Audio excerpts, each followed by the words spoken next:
Good day, it's Tony Fortunato from the technology firm. Now that Wireshark 2.0 is rolling out, you'll see that if you go to the wireshark.org page. That is the suggested stable version for most OSs. So a little reorientation for everybody just to find out where things are and how to do things like we used to. I thought I'd put something together.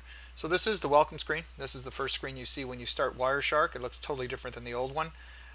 Some things are fairly obvious. This is your recently opened list of files, but what's pretty cool about it is if you right click on a file, you can actually show that folder. So if you have several files, then you can see all the files. The cool part about that, if you didn't know the old trick, you can just drag and drop and open that trace file. So it kind of makes it easy to open and work on several files.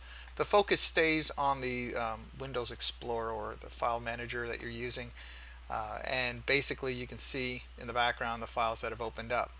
Now in the previous version, if you selected more than one file and you drag them over and let go, they would merge them chronologically, and it doesn't do that anymore. When you do that, I held onto this test2 file, dragged it over, and that's the file that opened, the email test2.pcap. So just so you know that. Not a big deal, just as long as you know. File, close, back to this main screen.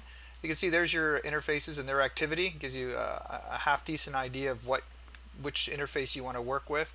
And there's your capture filter. Something I noticed already is if I do a port 80, for example, you do your capture filter first, then you can pick your interface that you want to capture from. So Ethernet, for example.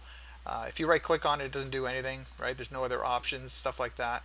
But when you do click on it, now I'm capturing from Ethernet on port 80. So if I start up a web browser here, let me just start one up real quick. And if I went to the tech firm, for example, that's port 80, and there's your traffic. Okay, so it's pretty simple. File, close. So the other thing that we used to use all the time was the old capture interfaces. Well, that's kind of here already, so you don't really need that extra panel. So if you go to capture, you'll see options, start, stop, restart, filters, and refresh interfaces. You don't see the actual capture interfaces. Well, the capture option screen has changed quite a bit. And you can see the capture option screen has that kind of interface type display. There's the lines being drawn for the activity for each interface, and you'll see a little spiky every once in a while. And the thing that's kind of different about this screen is you can change some of the settings. So snap length, for example, if you want to do some packet slicing, you can double click that and you can change it to 120 bytes, for example, that sort of thing. Let me scroll a little bit to the right. You can see there's a filter, port 80. So it's kind of nice once you get used to it that you can see all the interfaces and the various configurations for each one. If I expand the Ethernet header, you'll see there's the IP address for that interface, and there's my IPv4 interface. And even if I come over to VMware, you'll see there's my IPv6 and my IPv4, which is kind of nice. So you can see what IP addresses are on what interfaces in case it's difficult for you to figure out which interface you want to work with.